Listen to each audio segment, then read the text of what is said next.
KPM.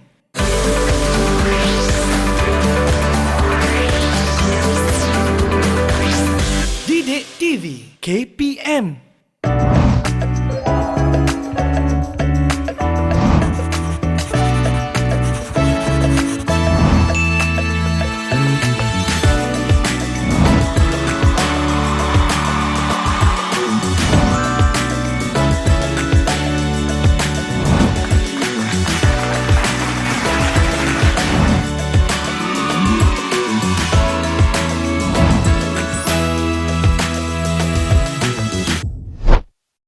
Cikgu, saya ada banyak media sosial. Tapi mak saya marah sebab saya share main handphone je.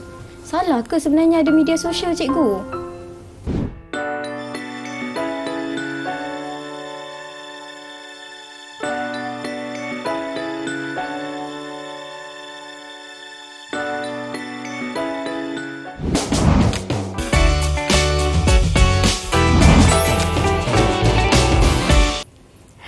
Assalamualaikum dan salam sejahtera semua. Apa khabar? Seperti biasa, anda sedang menonton kaunseling di Didik TV KPM bersama saya Syamira Nazir. Di mana pada hari ini kita akan bincangkan satu topik ataupun isu yang hangat diperkatakan iaitu impak media sosial. Tak dapat dinafikan lagi, rangkaian media sosial telah mencetuskan satu fenomena di internet apabila ia mampu dan boleh membantu pengguna untuk berhubung antara satu sama dengan yang lain.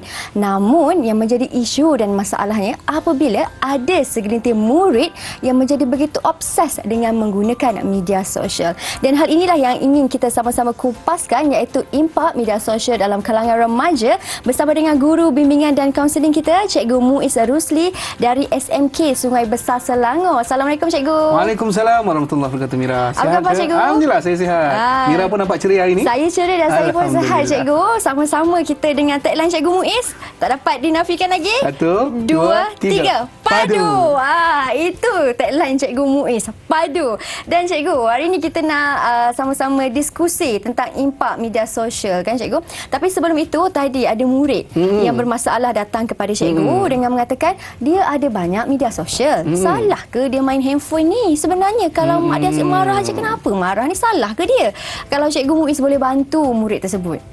Okey, terima kasih Mira atas soalan yang saya kira cukup hebat dan terima kasih juga kepada murid yang bertanya tadi. Kan, baik apabila kita bercerita tentang salahkah seseorang murid itu mempunyai media sosial, bagi saya tak salah. Sebab apa?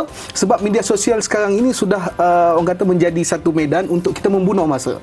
Kalau dulu kanak-kanak kan, waktu kita kecil-kecil dulu kita menggunakan bermain dengan tank-tank, bermain dengan konda-kondi, main lastik, berenang dan sebagainya sebagai masa sebagai cara untuk kita membunuh masa. Tetapi sekarang ini sudah berbeza. Jadi ibu-ibu, ayah-ayah, para penonton yang bersama-sama dengan kami pada hari ini, kita kena tahu zaman kita sekarang ini dah berbeza. Kalau dulu macam yang saya sebutkan tadi, sekarang ini inilah medan ataupun medium untuk mereka membunuh masa, mencari kawan dan sebagainya. Cuma apabila kita bercerita tentang media sosial, ada satu perkara yang perlu diberi penekanan iaitu pemantauan dengan kita tahu batasan-batasan. Kalau tidak kita akan terus lemas dalam permainan media sosial itu sendiri. Leka akan jadi leka. Tapi kan Cikgu, apabila Cikgu kata tadi media sosial ini juga perlu dalam kalangan remaja ataupun murid. Persoalannya seberapa ataupun perlu sangat ke murid ni ada media sosial Cikgu? Kalau ditanya adakah perlu sangat kan murid-murid pada media sosial, bagi saya sekarang ini media sosial telah pun menjadi macam makanan. Sebab apa? Sebab mungkin boleh kita katakan majoriti murid sudah ada media sosial. Setidak-tidaknya untuk mereka berhubung dalam grup kelas kan, ataupun grup bersama dengan keluarga, ibu bapa dan sebagainya. Jadi memang kita boleh katakan majoriti murid sudah mempunyai media sosial. Dan boleh kita katakan juga media sosial ini menjadi tempat untuk mereka bersosial secara maya. Kan kalau dulu mungkin kita dapat bermain bersama dengan rakan-rakan di taman, di sekolah dan sebagainya. Sekarang ini kalau kita minta mereka untuk bersama-sama bermain di luar rumah, mungkin mereka tidak selesa dan mereka lebih selesa untuk bermain di dalam media sosial bersama dengan kawan-kawan dan sebagainya. Cuma kalau kita dapat lihat pembahagian media sosial pun kita dah nampak dah kan. Untuk orang yang mungkin dewasa ada media sosialnya, untuk orang muda remaja ada media sosialnya, untuk mereka yang ber-OOTD kan ada media sosial, mereka yang suka bercakap ada media sosial. Jadi apabila kita bercerita tentang media sosial ini, dia mungkin sudah menjadi orang kata apa, kehidupan kepada remaja itu sendiri.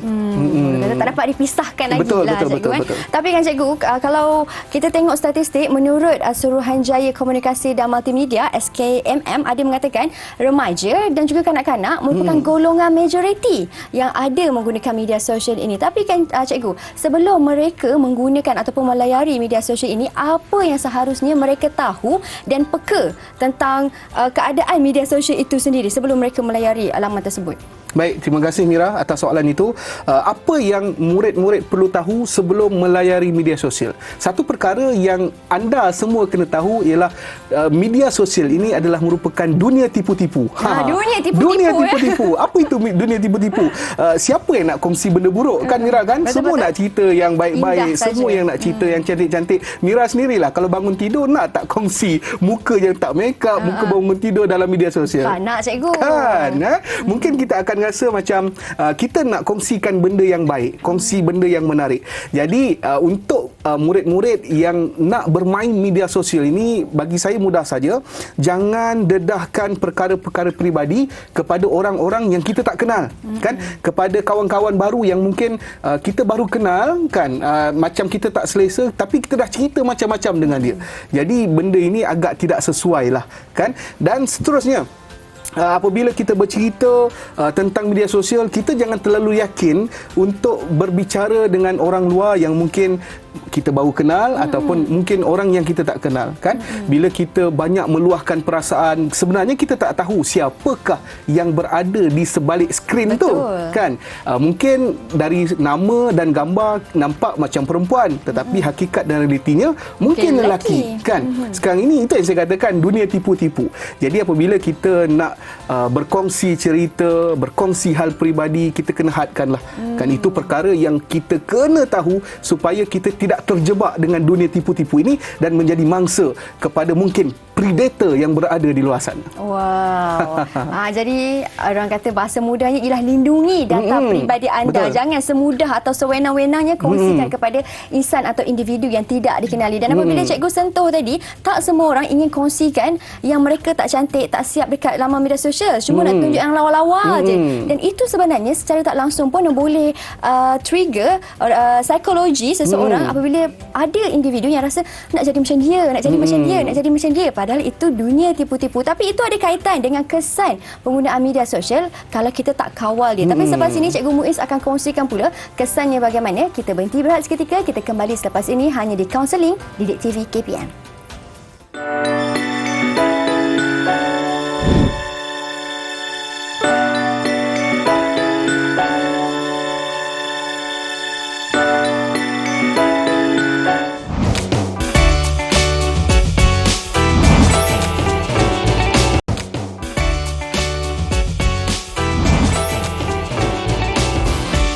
Baik, kembali kita dalam kaunseling di Didik TV KPM. Masih lagi bersama dengan Mira, seorang guru kaunseling yang sangat hebat dan berpengalaman, Cikgu Muiz Rusli dari SMK Sungai Besar Selangor.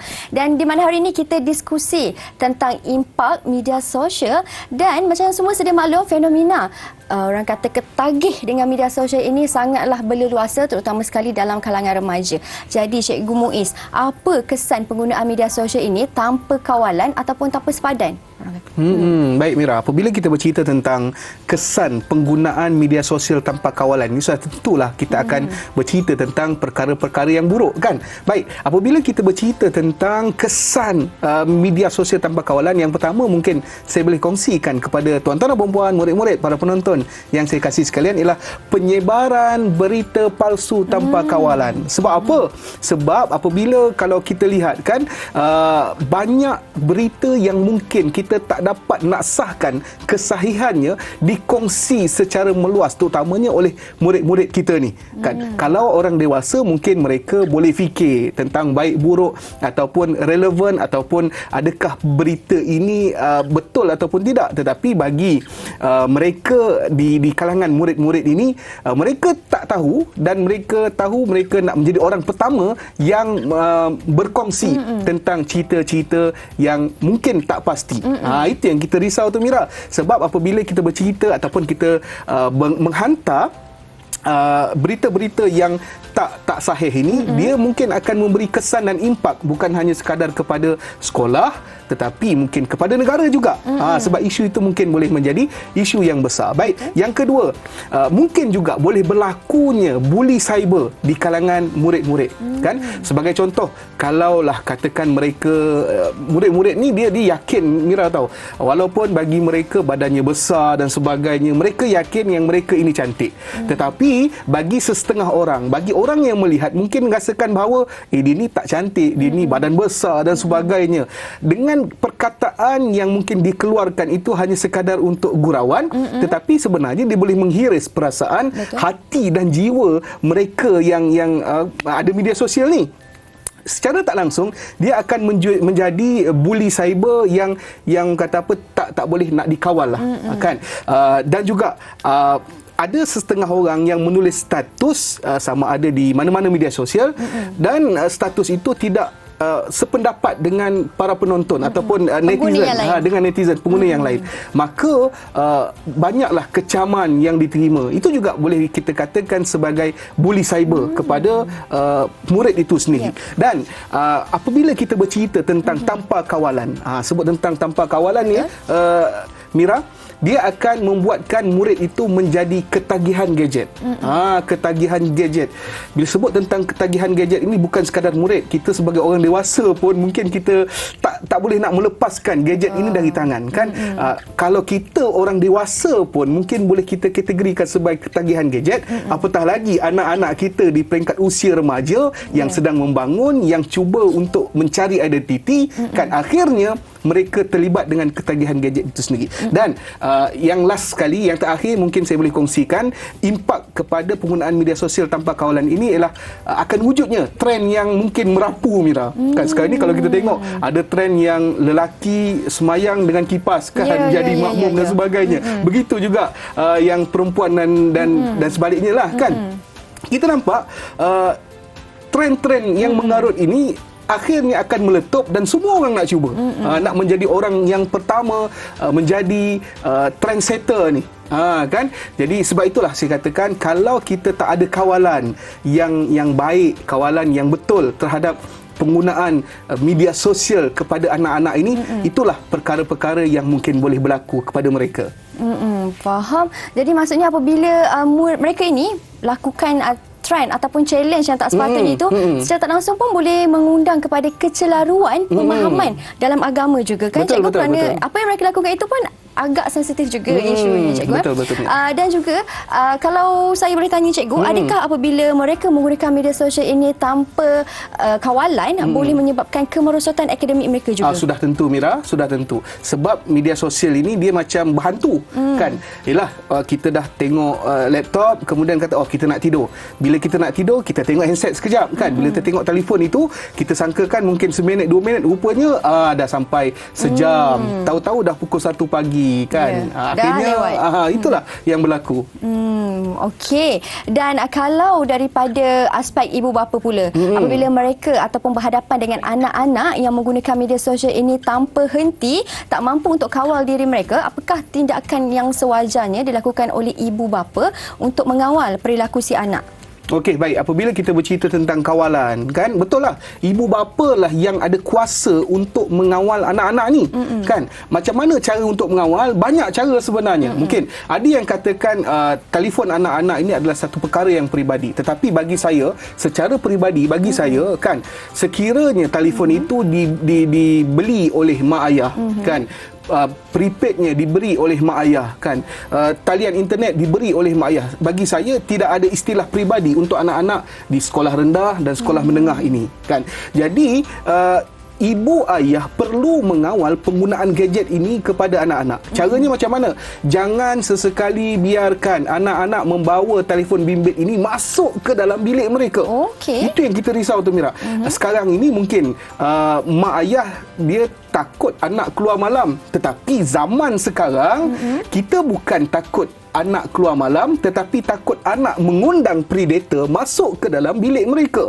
Pukul 10 malam, pukul 11 malam mereka boleh buat video call dan sebagainya, kan? Itu yang pertama. Yang kedua, ibu-ibu tolong cek telefon bimbit anak masing-masing. Kan? Tengok galeri mereka, tengok video mereka, tengok WhatsApp mereka, tengok media sosial mereka, tengoklah apa sahaja yang mungkin boleh ditengok. Contohnya kalau kita tengok history, kan, sejarah apa yang mereka lihat dan sebagainya. Di situ kita dapat lihat anak kita bagaimana.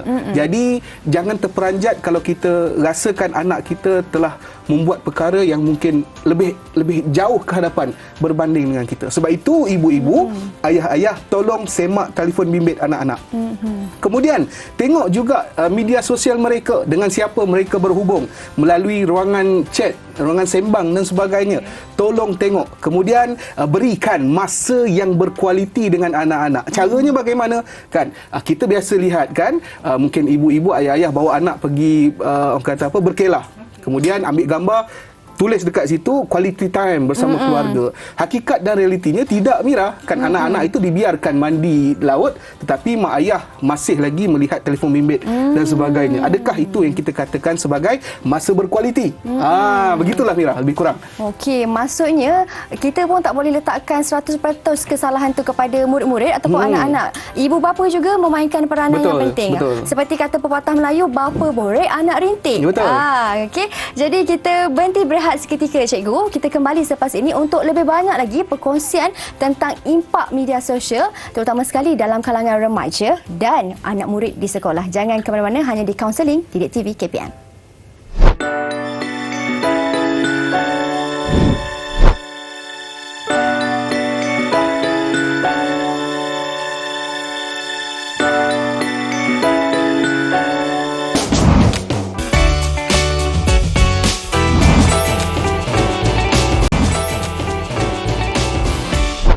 Baik, kembali kita dalam kaunseling di Didik TV KPM, di mana hari ini kita berdiskusi, berbincang tentang impak media sosial. Cikgu Muiz dah terangkan pelbagai bagaimana punca boleh berlaku tindakan saranan dan juga peranan khasnya atau khususnya kepada ibu bapa untuk mengawal anak-anak mereka.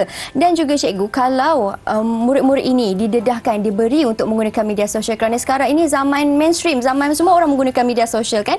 Bagaimana cara yang terbaik untuk mereka menggunakan dengan bijak supaya tak tersalah, tak tersilap? Okey, baik.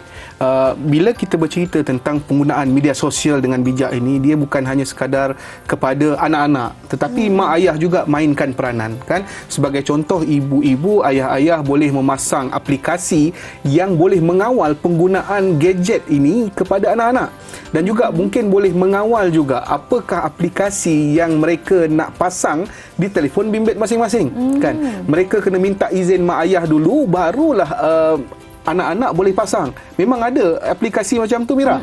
Jadi mak ayah bolehlah cuba cari dalam internet, kan, bagaimana cara untuk memasang aplikasi itu. Yang penting sekarang ialah kita perlu mengawal penggunaan gadget, penggunaan media sosial kepada anak-anak.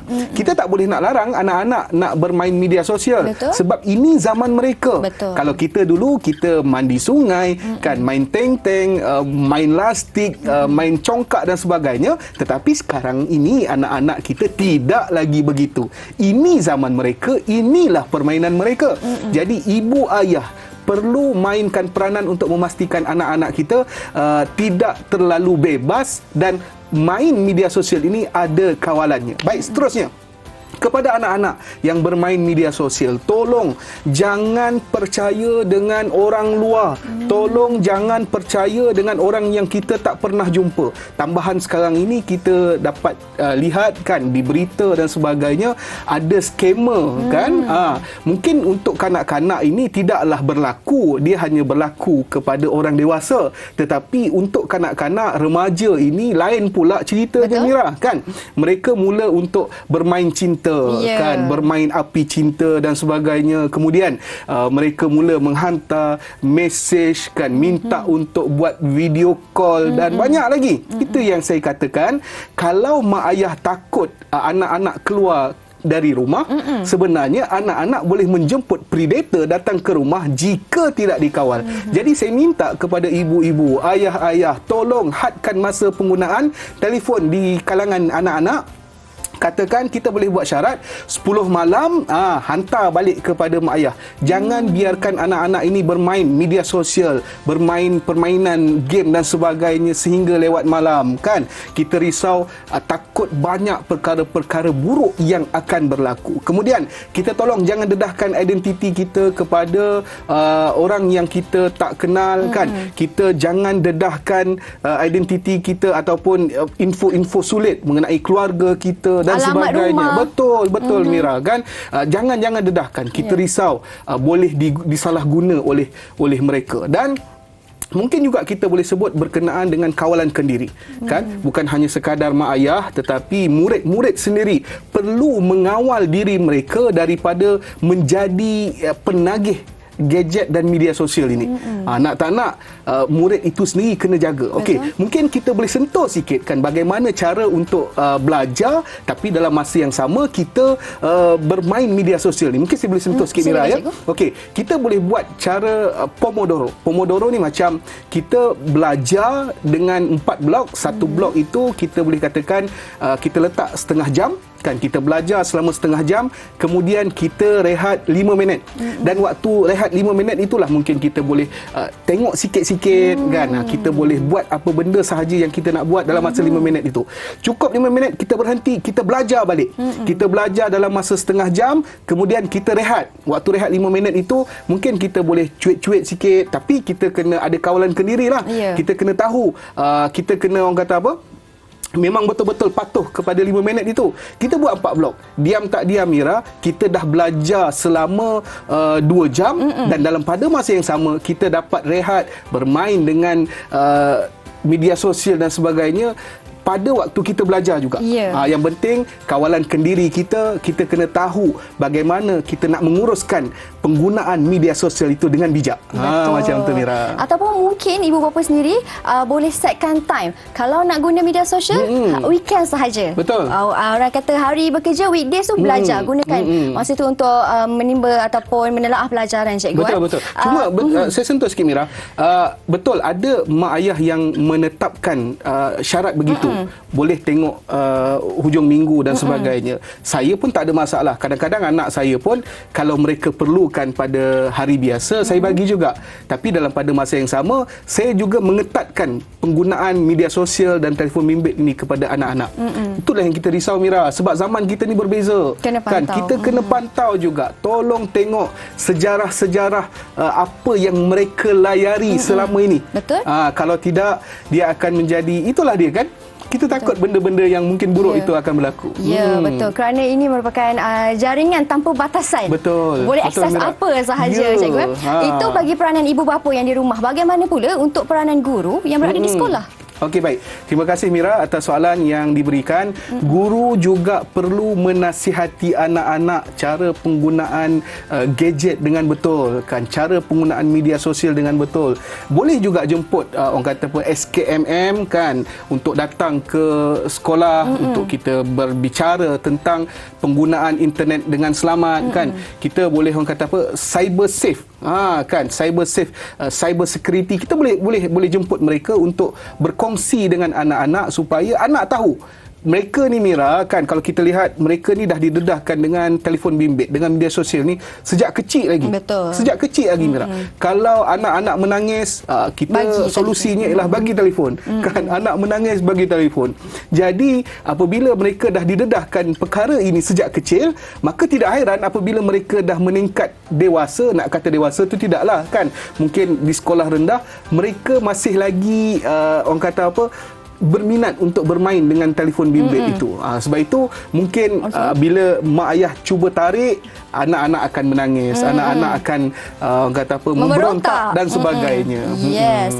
Dan sedikit kesimpulan daripada Cikgu Muiz tentang impak media sosial ini dalam kalangan remaja. Okey, media sosial ini boleh jadikan kita sebagai orang yang baik dan juga begitulah sebaliknya. Jadi kita gunakan media sosial dengan bijak, kita buat perkongsian yang menarik untuk membina orang kata apa, kita punya pengaruh kita, membina kekuatan kita, membina kemahiran kita untuk kita kongsikan dengan orang ramai. Kan? Jadi kepada murid-murid sekalian, gunakan media sosial, gunakan telefon bimbit dengan bijak, binalah pengaruh kita, binalah bakat kita dengan cara menggunakan media sosial dengan betul. Ya, baik. Terima kasih banyak-banyak Cikgu Abdul Muiz atas perkongsian tentang impak media sosial ini. Apa yang kita boleh rumuskan, penggunaan ini boleh datangkan kebaikan dan juga keburukan bergantung kepada cara penggunaan, ciri personaliti dan juga sikap pengguna itu sendiri. Betul. Dan satu pepatah yang saya ingin kongsikan kepada anda, gunalah dengan bijak kerana mungkin media sosial ini boleh membina anda atau memusnahkan anda. Terima kasih banyak-banyak Cikgu. Terima kasih kepada semua yang menonton. Kita jumpa lagi hanya di slot kaunseling Didik TV KPM. Assalamualaikum dan salam sejahtera.